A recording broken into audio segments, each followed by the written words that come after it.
Hello everyone welcome to Odisha E classes. आशा करुँची आपण मैंने भलरे अच्छी आपणकर एग्जाम बहुत भल होती। बर्तमान आम डिस्कस करबा पेपर 2 रो आंसर केस केते स्कोर करछंती आपण माने निहाती भाबरे सेटा जणांतु। तो पेपर 2 रो question number 1 basically set B एटा रहिछि।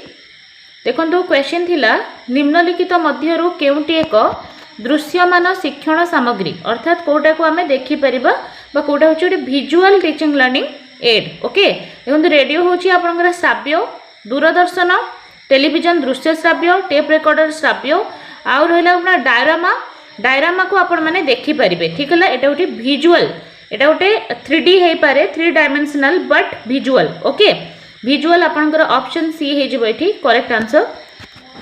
नेक्स्ट क्वेश्चन को जीवा शिक्षार्थी केन्द्रिक आभिमुख्य रे पाठ्यक्रम मुख्यतः कहा उपरे आधारित शिक्षार्थी केन्द्रिक देइछि ना शिक्षकों दक्षता पाठ्यपुस्तक कठोर पाठ्यक्रम कठोर तो भूल गला प्रशासनिक सुविधा शिशुर आवश्यकता आग्रह क्षमता यहाँ बेस्ट अच्छी ऑप्शन डी हम राइट आंसर।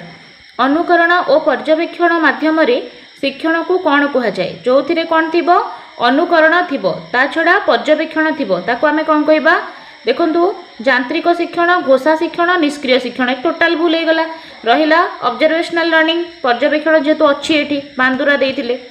नेक्स्ट जीवा जदि एक परीक्षा जहाँ मापिबा पई उद्दिष्ट ताहा ही मापे ताकू कहबा आमे वैधता बा वैलिडिटी ऑफ दैट टेस्ट।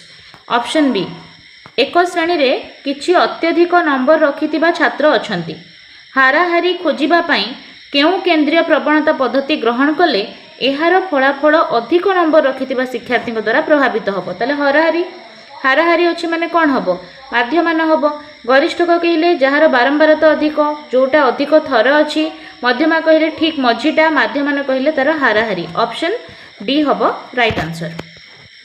गठनमूलक मूल्यांकन मुख्यतः कौन पाई व्यवहृत हुए ठीक है आमर अच्छी फॉर्मेटिव असेसमेंट रु क्वेश्चन जोटा कि during the teaching learning process होची सेटा कहीं होची शिक्षादान शिक्षण पद्धति रे उन्नति पाई मतामत दबा अर्थात आमर जो शिक्षादान शिक्षण पद्धति अच्छी ताकू हला इम्प्रूव करबा पाई एटा बेस्ट ऑप्शन हो ठीक है। शिक्षा वर्षर शेष रे ग्रेड दबा नाही जिलार शिक्षार्थी को रैंक प्रदान करबा तो केबे हेले भी मूल्यांकन उद्देश्य नुहे वृत्ति पाई शिक्षार्थी को चयन करबा भी नुहे ऑप्शन ए हम करेक्ट आंसर। एक रेटिंग स्केल तनखी तालिका ठारू किपरि अलगा ठीक है देखंतु तनखी तालिका मतामत पाई अनुमति दिए मात्र रेटिंग स्केल दिए नाही एटा कोठू एटा ठीक नहीं ना रेटिंग स्केल गुणर मात्र को मापे। ओके आउ तनखी तालिका केवल यार उपस्थिति को जनाए एटा ठीक हम ऑप्शन बी हम राइट आंसर। परवर्ती क्वेश्चन पाठ्यक्रम संगठनर केउ नीति परामर्श दिए जे शिक्षण जणारू अजणा आड़ को जीव ठीक है उपयोगिता नीति समन्वय नीति शिक्षण शिक्षादान नीति नमनीयता नीति ताले उत्तर हो शिक्षण शिक्षादान नीति ऑप्शन सी हम करेक्ट आंसर। सृजनशील शिक्षार्थी क्या कह जाए जी नूतन धारणा बाहर करे ठीक है नुआ जिनस क्रिएट करे generate new ideas only memorise करवा अवॉइड करवा लर्निंग को कॉपी करवा ये सब जिनस को हेनी ऑप्शन बहुत इजी क्वेश्चन थिला ऑप्शन ए करेक्ट। मानक विच्युति कहार एक माप स्टैंडर्ड डेविएशन देइछि तो यहाँ हूँ सह संबंध बा वेरिएबिलिटी रो माप ऑप्शन सी हम करेक्ट आंसर। बौद्धिक विकास सिद्धांत अनुसार कैशोरावस्था केउ प्रकार विकास हुए ठीक है कैशोरावस्था मीन आपणकर आसीगला देखो संवेदिकारक तो 0 ରୁ 7 हम यहाँ कैशोरावस्था नुहे प्राक संकार्य जो आद्य वाली अवस्था स्थूल संकार्य हूँ आपणकर परवर्ती वाली अवस्था ठीक है जोटा कि आपणकर आसीज कौन यहाँ हूँ 0 ରୁ 7 है 7 ରୁ 12 ठीक है ताले यहाँ 7 ରୁ 12 वर्षर एज तो ऑप्शन सी हो करेक्ट आंसर।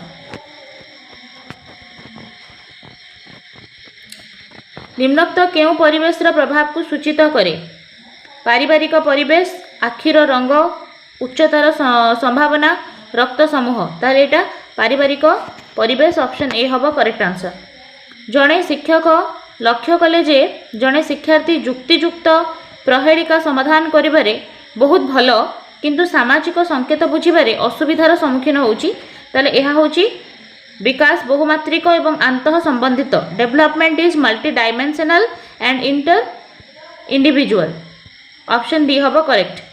व्यक्तिगत पार्थक्यर समाधान करने पाई जड़े शिक्षक कौन करवा उचित ये उत्तर हो विभिन्न आवश्यकता पूरण करने पाई विभेदित शिक्षादान व्यवहार करवा डिफरेन्शिएटेड इंस्ट्रक्शन रो यूज करवा जदि ए बी ठारू बड़ बी सी ठारू बड़ हुए तेबे ए जो अच्छी से सी रु बड़ हम क्यों ज्ञानात्मक दक्षता जड़े उच्च प्राथमिक स्तर छात्र रे वस्तुगुड़िक न देखि यह बुझीबारे साहाय्य करे हैला एटा होची संचरित अनुमान ऑप्शन ए हबो करेक्ट आंसर। नेक्स्ट क्वेश्चन को जिबा नोआम चॉम्स्कींकर भाषा विकास तत्व अनुसार केउ मानसिक संरचना शिशुठारे भाषा विकास रे साहाय्य करे ताले एटा होची से एलईडी देथिले लैंग्वेज एक्विजिशन डिवाइस भाषा ग्रहण तंत्र ऑप्शन सी। केउ कारकटी वंशानुक्रम को सबुठारे भल भाबरे प्रतिनिधित्व करे ठीक है वंशानुक्रम अच्छी ताहले जेनेटिक उत्तराधिकार जेनेटिक इनहेरिटेंस ऑप्शन बी हो करेक्ट आंसर। कैशोर अवस्था हेउची अत्यधिक चाप एवं उत्तेजना झड़ संघर्षर समय या स्टानले हॉल कही ऑप्शन बी हम करेक्ट आंसर। देन परिणत अवस्था एवं बाल्यावस्था मध्य थिबा विकास स्तर को कौन कह जाए ठीक है परिणत अवस्था बाल्यावस्था मझिरे अच्छी तो कैशोर अवस्था हम ऑप्शन बी हम। यांत्रिक अनुबंधन तत्व किए देथिले ऑपरेंट कंडीशनिंग स्किनर बहुत थर आम या पढ़ीचे ऑप्शन बी हम राइट आंसर। मुखस्थ शिक्षण है सेटा कौन न बुझिकी मन रखा मुखस्थीकरण कहुए ऑप्शन बी। शिक्षण को सर्वोत्तम भाव किपरि संज्ञायित करा जाई परिबो शिक्षणटा कौन मन रखा शिक्षण कि अस्थायी प्रतिक्रिया नुहे गोटे परमानेंट बा स्थायी प्रतिक्रिया हुए शारीरिक अभिवृद्धि शिक्षण नुहे व्यवहार रे स्थायी परिवर्तन होची शिक्षण केते इजी केते बढ़िया क्वेश्चन सब पड़ीला। भाइगोस्की अनुजाई जड़े शिक्षार्थी निजे कौन करिपरिबो और अन्यर सहायता रे कौन करिपरिबो ता मध्य रे जो दूरता रहिला देखंतु एटा हमें बहुत थर पढ़ीचे जोटा से निजे करिपरुचे जोन ऑफ एक्चुअल डेवलपमेंट ठीक है आ अन्य जड़े जदि ताको स्काफोल्डिंग दबो ताले से जोन ऑफ प्रॉक्सिमल डेवलपमेंट रे पहुंची परिबो ए जो दूरता हैला ताकू से कहितिले कोन जोन ऑफ प्रॉक्सिमल डेवलपमेंट प्रतिवेश शिक्षण क्षेत्र ठीक है ऑप्शन बी हम करेक्ट आंसर। बांधुरांकर सामाजिक शिक्षण तत्व अनुजाई शिशु माने किपरि शिखंती ठीक है बांधुरांक कथा कहुई से इमिटेटिव लर्निंग देथिले बोबोडल उपर परीक्षा करिके ठीक है तांको कहवा कथा पिला ऑब्जर्वेशन करिकी आ नकल करिकी माने भल शिखे निरीक्षण और अनुकरण ठीक अच्छे ऑप्शन सी हम राइट आंसर। डिसकाल्कुलिया रे पीड़ित जड़े शिक्षार्थी मुख्यतः केउं क्षेत्र में असुविधार सम्मुखीन हुए ताले से मैथमेटिकल प्रोब्लेम ताकू देखा जिवो गाणितिक धारणा संख्या गुड़ी को बुझीबारे ताकू प्रोब्लेम हुए निम्नोक्त केउटी प्रयत्न प्रमाद शिक्षण तत्व उपरे आधारित द्वितीयक नियम प्रयत्न प्रमाद ठीक अच्छे द्वितीयक ताले आमर प्रस्तुति नियम अभ्यास नियम फलाफल नियम ये तीनटा होची प्राइमरी लॉस ठीक है सेकेंडरी लॉ थिला तांकर कौन लॉ ऑफ मल्टीपल रेस्पॉन्स बहुमुखी प्रतिक्रियार नियम ऑप्शन डी हो करेक्ट आंसर। पाठ्यक्रम हेउची पाठ्यक्रम क्या कह जाए विद्यालय दि जाता विषय को आम पाठ्यक्रम कहबानी ठीक है शिक्षार्थी मानक पई शिक्षण अनुभूतिर संपूर्ण योजना को आम पाठ योजना कहबा तो ऑप्शन बी हम ये राइट आंसर। अंतर्निवेशी शिक्षार अर्थ कौन जेतेबेले समस्त शिशु सेमानकर दक्षता एवं पृष्ठभूमि निर्विशेष गोटे श्रेणीगृह रे एकाठी शिक्षा लाभ करती ताको आमे अंतर्निवेशीर शिक्षा कहुचे ऑप्शन बी।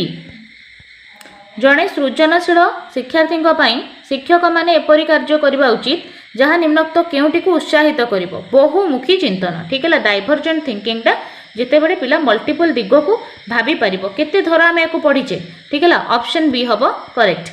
निम्नलिखित मध्यरु केउटी शिक्षण एक ज्ञानगत कारक ठीक है पोषण सहपाठी प्रभाव पूर्व ज्ञान तापर रहीगला विद्यालय कोठाबाड़ी भित्तिभूमि ताले पूर्व ज्ञान ऑप्शन सी हम करेक्ट आंसर।